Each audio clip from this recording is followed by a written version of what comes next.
Today we're making cinnamon rolls with a summertime twist. These cinnamon rolls are beautiful and soft and pillowy, just like every other cinnamon roll, but the twist is they're filled with a jammy strawberry rhubarb filling and they're topped with a sweet strawberry rhubarb icing. They are pillowy and soft, summery and sweet, and you're going to want to follow along and make these the next time you have a basket of fresh strawberries. Let's get started and I'll show you how I put these together. The first thing we're going to do is make our strawberry rhubarb filling. Place a fairly large pot on the top of the stove and tip in about 1.5 cups of chopped rhubarb. Next, stir in 1/2 cup of sugar and 1/4 cup of water. Turn the heat to medium-high, bring to a boil, place a lid on your pot, and cook until the rhubarb softens slightly. Next, add in 2 cups of strawberries. I used fresh berries, but you can absolutely use frozen berries in this recipe and it will still turn out great. Stir this mixture, cover and cook until the strawberries become quite soft and begin to release their juices. Use a potato masher to crush the strawberries. Give the pot another good stir and continue cooking uncovered until the mixture reduces and becomes quite thick and jammy. I also like to give the filling a little taste at this point to see if it's sweet enough. If it's too tart for you, you can sprinkle in a tablespoon or 2 of additional sugar and continue cooking. Our strawberry rhubarb filling is cooling off, and now we can mix up the dough for our strawberry rhubarb cinnamon buns. So here I have 3 1/3 cups of all-purpose flour, and I'm just going to hold back 1/3 cup. You might not need all of this into my KitchenAid, and you can do this all by hand if you like, but if you have a stand mixer, this makes things so much easier.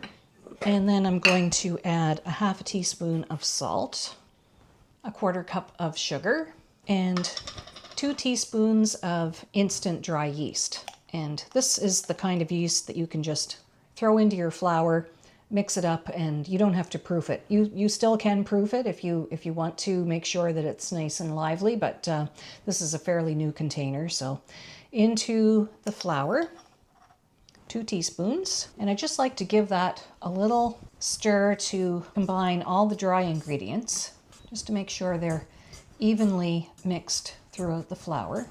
And next I have 1 cup of milk. Pour that right in. And I have 2 large eggs. I'm just going to whisk those a little bit with a fork to break them up. And 3 teaspoons of vanilla. So now with your dough hook, just start gently stirring that all together. And once all the dry and wet ingredients are somewhat combined into a gloopy mess, then you can increase the speed on your mixer. And then when it looks like this, then you can add in your 1/3 cup of soft butter. So I just have 1/3 cup of butter that I've cut into cubes, and I've allowed them to come to room temperature, so it's nice and soft. And then you just want to knead in that butter until your dough is very nice and smooth. And if it seems overly wet, we're going to check it. But if it seems overly wet, that's where our additional 1/3 cup of flour comes in. But just hang off on that. Let's get the mixer going. Starting to come together now. And this is what it should look like at about 2 minutes of kneading. So we're going to knead this for about 5 minutes in total. But at 2 minutes, it is starting to really form a nice soft dough. Okay, so we have been kneading for 5 minutes, and the dough is still very sticky, but it's looking very good. So this is the point where you say to yourself, is this too sticky to handle? And yes, it is, because it's sticking to my fingers. So I'm just going to add half of this 1/3 cup of flour that we've had hanging out in the background. So sprinkle that in, just half of it for now. You do want this dough to be very nice and soft, but it shouldn't be too wet to handle. And let's knead this flour into the dough mixture and see how we get along with that. Back down with our dough hook and continue kneading. And of course, if you think your dough is still too wet to handle, carry on and put in a little bit more flour and just keep adding little bit by little bit until you have a beautiful, soft, smooth dough that is easy for you to touch without your hands all sticking to it. Okay, that additional little bit of flour really did the trick. So now we have a beautiful dough that's still soft, not too sticky. So at this point, I'm going to grab my oiled dough bowl, which I just have over here. Just hang on. I just drizzled in some olive oil. It doesn't matter what kind of oil you use. And then we'll take our dough and just put it in the bowl to rise for about an hour. So just make sure your dough is nicely coated in oil, and you can set this aside in the fridge to rise for about an hour or so. And when you're ready to roll this out, just take it out of the fridge and we'll fill it with our lovely strawberry rhubarb filling. So it's been just a little over an hour and this dough has risen beautifully. So I've got a little bit of flour here and I'm just going to sprinkle a little flour on my work surface. Then just take your nicely risen dough out of your bowl, and then as best you can, just stretch this out into a nice rectangle shape. And once you've got that started, then grab your rolling pin and dust a little flour on top of your dough, dust a little flour on your rolling pin, and then start rolling this out until you have a rectangle that's about 12 inches on one side and 18 inches on the long side. And I usually just eyeball mine, but today I'll measure it just to see how close I get. I have my little kitchen ruler here, so see if I got to 12 inches. So that could go just a smidge that way, a little bit more, and definitely a lot longer that way. So just keep pushing that until you have 18 inches and then 12 inches this way. And just give it a little feel and make sure that it feels like it's an even depth all over. And this dough is so beautiful to work with. And let's just measure again to be sure. So we want 18 inches on the long side, that's correct, and 12 inches on the short side. It's just a smidge over, so that's fine. So now what we have to do is spread this dough with our beautiful strawberry rhubarb filling. And here it is. It's all thick and nicely cooled, and we're going to spread the majority of this on this dough, but we're going to hold back maybe that much because this is what we're going to use to flavor our wonderful strawberry icing glaze that goes over the baked rolls. So just take your strawberry rhubarb filling, and by now this is nice and cool and the dough will be easier to work with if the filling is cold. I'm spreading most of this on, and then like I said, I'm just leaving a little bit in the bottom of the bowl. Don't wash this out. This is what we're going to use later on to make our lovely strawberry flavored icing. So just with the back of a spoon or a spatula, just spread this out as thinly as you can get over all the dough. And there are going to be some lumpy bits of strawberry that you didn't quite get blended up, and that is just fine because that's going to be delicious. And I've left about an inch across this length free because that's going to be the part that we use to seal up the rolls. And I've also spread it out as close to the edge as I can get, but you don't have to fuss too much about that because this is still quite loose, so it's all going to run together in the heat of the oven, and it's going to be so beautiful. Now, starting on this long end, we're going to just start tucking this in and rolling it up. And if you need a hand, your trusty bench scraper is going to help you lift this as the roll gets thicker toward the middle. So far, so good. The dough is nice and cold and easy to work with at this point. And when you've got it rolled up to this point, it's easier to seal it if you take this other end and sort of bring that up over the top. And then just take your fingers and pinch that dough together all along that seam to seal it. Okay, so now we have a nice log. Oh, you know what I forgot? I forgot my cinnamon. These aren't really strawberry rhubarb cinnamon rolls without the cinnamon, are they?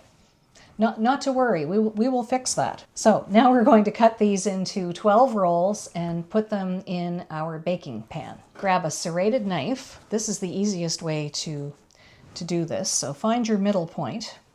I'm just eyeballing that. And make little marks. So there's your halfway point. Here's another halfway point between this half and a halfway point here.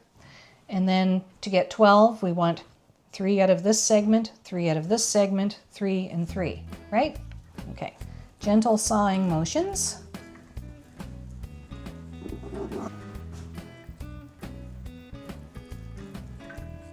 The gentler you saw with your serrated bread knife, the better your cuts will be. The minute you start pushing down, all that filling is going to squish out. But if you just do this with a light hand, let the blades of the knife do the work. So next I have a 9x13 baking pan, and I've sprayed this with baking spray, and I've also drizzled it with a little bit of oil, and I've just brushed that around and made sure that all the sides and corners are well greased. And now we're going to place our rolls in the pan. So start with the end pieces, and if they look a little jaggedy, don't worry about that. Just reposition them and start placing them in your pan. And the bench scraper will help you get these up.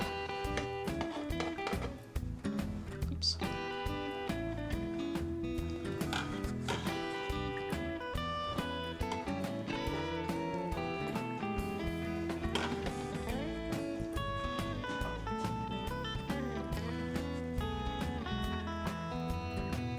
So here's my 12 strawberry rhubarb cinnamon rolls without the cinnamon, packed into this pan, and just position them nicely so that they're nice and even. And if like me, you've forgotten your cinnamon, not to worry, you can always sprinkle it on now. So let me just grab my little cinnamon shaker, and my recipe calls for 1 teaspoon of cinnamon.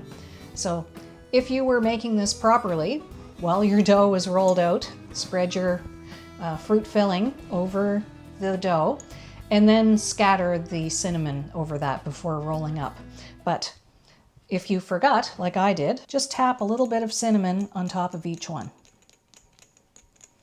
And now you have 2 options for baking these. You can cover this with plastic wrap and stick it in the fridge overnight. This can safely stay in the fridge for 8 to 10 hours. So if you were making these in the evening and want to serve them for breakfast or brunch the next day, put them in the fridge overnight, and then all you have to do in the morning is take them out, put them on the counter, preheat your oven to 350 and bake them. And they will rise beautifully from the refrigerator. If you want to bake and serve these right away, you can just cover these loosely right now, let them rise for an hour. A half an hour into the rising time, preheat your oven to 350, and then we will slide them into the oven to bake. If my instructions sound kind of haphazard, not to worry. I'll have everything written in the description box below. So, okay, my oven is up to temperature, 350 degrees Fahrenheit, and my strawberry rhubarb cinnamon buns have risen nicely. So into the oven to bake for about 20 to 25, maybe even 30 minutes. Everyone's oven is different.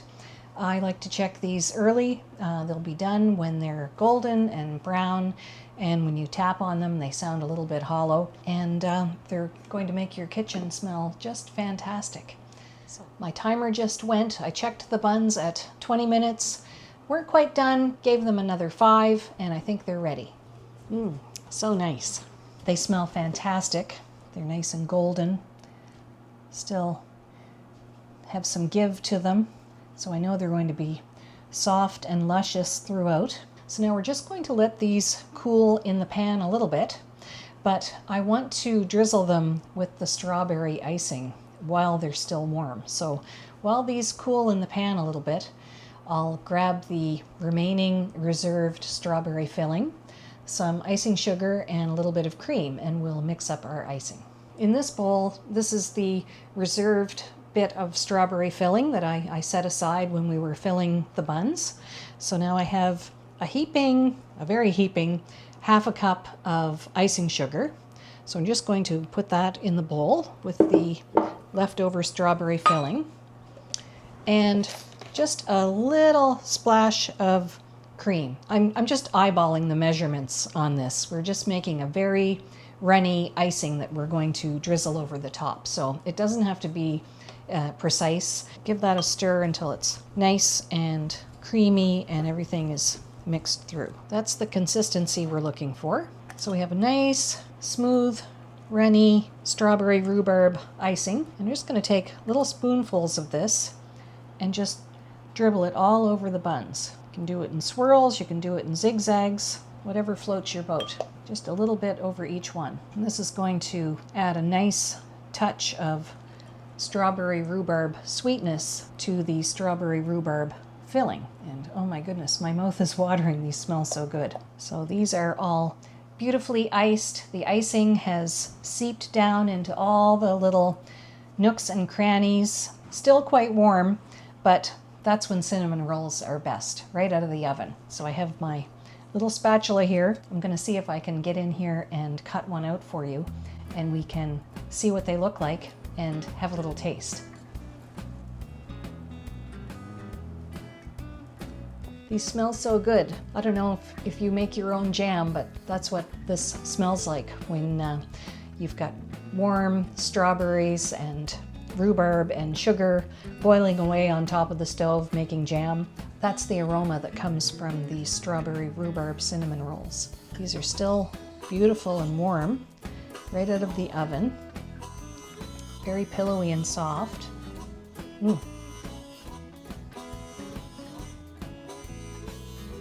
Wow, so good. This is the sort of thing to make for a summer brunch, or if you're having people over for a little dessert and coffee.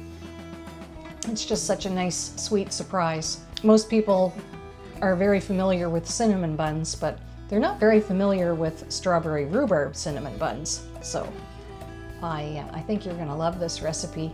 Give it a try. It's so easy to pull together, and if you let the dough rise overnight in the fridge, it's so simple just to preheat your oven and pop these in to bake before your guests come. So thanks so much for watching. I'll see you again here very soon. Bye for now.